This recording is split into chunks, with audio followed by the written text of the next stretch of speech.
Hello दोस्तों, नमस्कार, जय हिंद। उम्मीद करते हैं आप सब बहुत अच्छे होंगे। कल मैंने आपको बताया था जंतु ऊतक और जंतु ऊतक के प्रकार में। मैंने कल बताया था आपको, मालूम है क्या? एपिथेलियम बताया था। क्या बताया था आपको? एपिथेलियम के विषय में चर्चा किया था।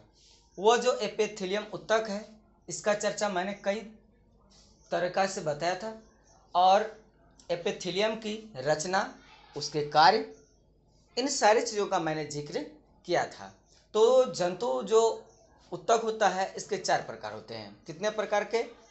एपिथेलियम, उसके बाद संयोजी ऊतक, तंत्रिका ऊतक, और क्या आता है आपको मालूम है? पेशीय ऊतक।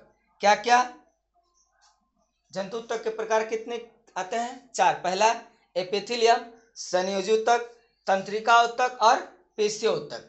4 प्रकार के ऊतक होते हैं, जिसमें मैंने आपको पहला का काम हो चुका है, उसका नाम है एपिथेलियम।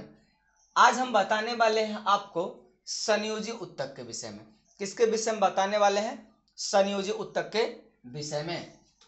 कारण कि ये ऐसे ऊतक है जो शरीर के अंगों, कहने का मतलब ये इस प्रकार का ऊतक है जो शरीर के संरचनाओं की जोड़ने का काम करती है। क्या करती है? शरीर की जो संरचना होती है, संरचना में कई सारे काम होते हैं जिसको जोड़ने का कार्य करते हैं, अर्थात काम करती है। कौन? तो संयोजी ऊतक। अगर आपसे पूछा जाए शरीर के अंगों को जोड़ने का काम कौन करती है, तो संयोजी ऊतक ही जोड़ने का काम करती है। तो कौन करती है? संयोजी ऊतक। संयोजी ऊतक के काम क्या है? तो शरीर के अंगों को जोड़ना। शरीर के अंगों को जोड़ने का काम किसका है? तो संयोजी ऊतक का है। अब बात करते हैं हम इसकी स्थिति की। इस किस स्थिति में होता है?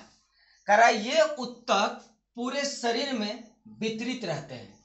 ये ऊतक क्या रहते हैं? पूरे शरीर में वितरित, अर्थात विस्तार से फैला हुआ रहता है।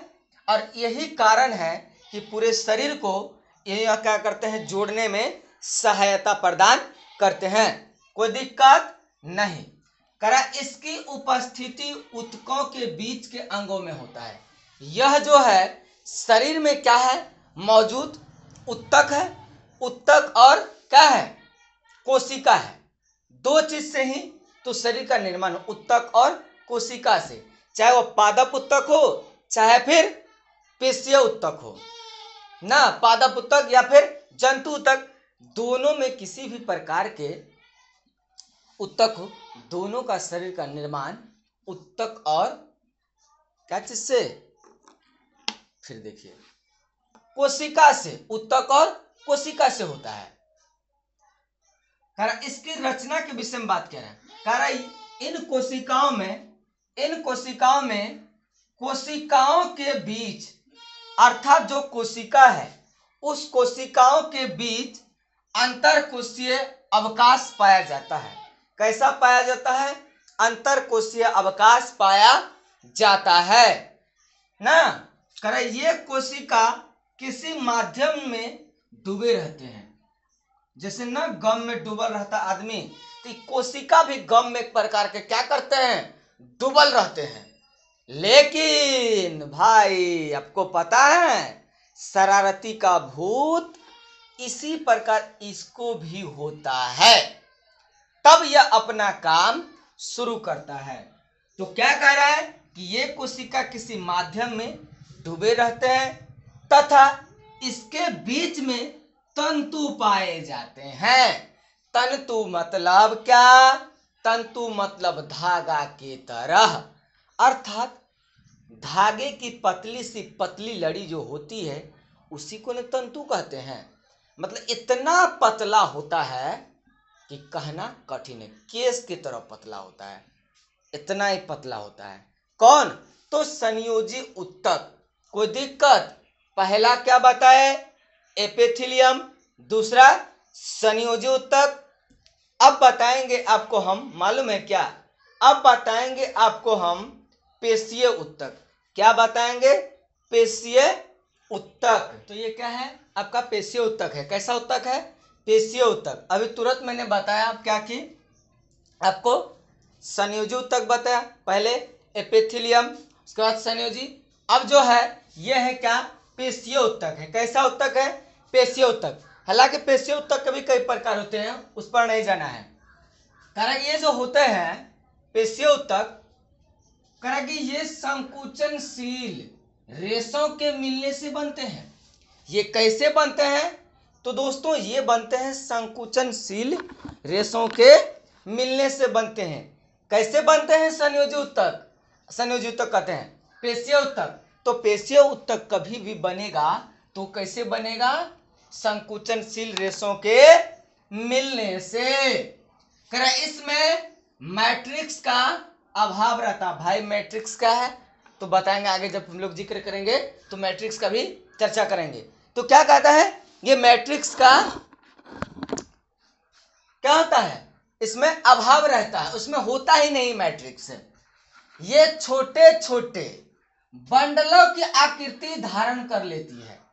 भाई जब रेशा होगा तो बंडल के रूप में होगा, जब रेशा होगा तो बंडल के रूप में होगा ही, चाहे वह बड़ा रहे चाहे वह छोटा रहे। तो यही कहता है कि छोटे छोटे बंडलों के रूप में या बंडल के आकृति की क्या करते हैं, धारण कर लेते हैं।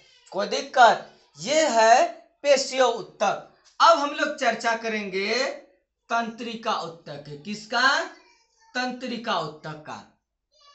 ये जो तंत्रिका उत्तक है, करा ये उत्तक तंत्रिका कोशिकाओं के मिलने से बनते हैं। तंत्रिका उत्तक कैसे बनते हैं, तो तंत्रिका उत्तक जो है तंत्रिका कोशिकाओं के मिलने से बनते हैं। ये 4 प्रकार के होते हैं। ये कितने प्रकार के तंत्रिका उत्तक, तो ये 4 प्रकार के। पहला आता है आपका साइटोन। क्या आता है, साइटोन। दूसरा आता है डेड्रॉन। क्या आता है दूसरा, डेड्रॉन ना। तीसरा आता है आपका डेंड्रोडाइट। क्या आता है, डेंड्रोडाइट। चौथा आता है एक्सॉन। क्या आता है, तो एक जो हम फोटो बनाए ये है न्यूरॉन का फोटो, अर्थात हम इसको कह सकते हैं क्या मालूम है, तंत्रिका कोशिका। क्या कह सकते हैं, तंत्रिका कोशिका अर्थात न्यूरॉन। तो एक पिक्चर के माध्यम से देखिए, इस पिक्चर में जो है एक न्यूरॉन, जैसे हम लोग का ना शरीर से लगा हुआ पैर का जो निकला हुआ है उसी की तरह दिख रहा है, लेकिन हगला वैसा है वो कुछ नहीं। इसमें देख रहे घास जंगल की तरह दिख रहा है, इसको बोला जाता है डेंड्रोटाइट। क्या बोला जाता है, डेंड्रोटाइट बोला जाता है। बीच में जो दिख रहा है आपको केंद्रक, क्या दिख रहा है, केंद्रक, इसको बोला जाता है साइटोन। क्या बोला जाता है, साइटोन। उसके बाद मज्जा की तरह आपको जाम दिख रहा है एकदम ना, जिसको धागा की तरह रेशा की तरह क्या है, उर्झाइल टाइप के छोटा छोटा ना बताया कभी ये कैसा होता है, छोटे छोटे दिख रहा है, तो ये है, इसको बोलता है डेड्रॉन। क्या बोला जाता है, डेड्रॉन। डेड्रॉन जिस पर पड़ा हुआ है अर्थात जिससे जुड़ा हुआ लगा हुआ है, इसको बोला जाता है एक्सॉन। क्या बोला जाता है, एक्सॉन। और एक्सॉन के अंतिम वाला सिरा को सिनॉप्स बोला जाता है। क्या बोला जाता है, सिनॉप्स। और जो क्या कहते हैं, एक्सॉन जो है जहां तहीं क्या है, झिल्ली रेशों की तरह उलझा हुआ है, कहीं सुलझा हुआ, तो जहां जहां आपको देख रहा है गैपिंग, एक खाली स्थान को बोला जाता है क्या मालूम है, रेनवेयर्स नोड बोला जाता है। क्या बोला जाता है, रेनवेयर्स मोड। लेकिन ये जहां उभरा हुआ परत है, कैसा है, उभरा हुआ परत, ये उभरा हुआ परत को जो है माइलिस शीथ बोला, क्या बोला जाता है, माइलिस शीथ के नाम से जानते हैं। दोस्तों कल हम आपको चर्चा करके बताएंगे रक्त और लासिका में अंतर बताएंगे। क्या बताएंगे, रक्त और लासिका में अंतर और अस्थि और उपस्थि में अंतर कल हम चर्चा करेंगे। क्या करेंगे कल चर्चा, कल हम आपको चर्चा करेंगे रक्त और लासिका में अंतर, रक्त और लासिका, लासिका ना, रक्त और लासिका। दूसरा हम करेंगे अस्थि और उपस्थि ना, अस्थि और उपस्थि में चर्चा करेंगे हम। कोई दिक्कत नहीं, आपको हम आरबीसी डब्ल्यूबीसी की चर्चा कर चुके हैं पहले कुछ वीडियो में।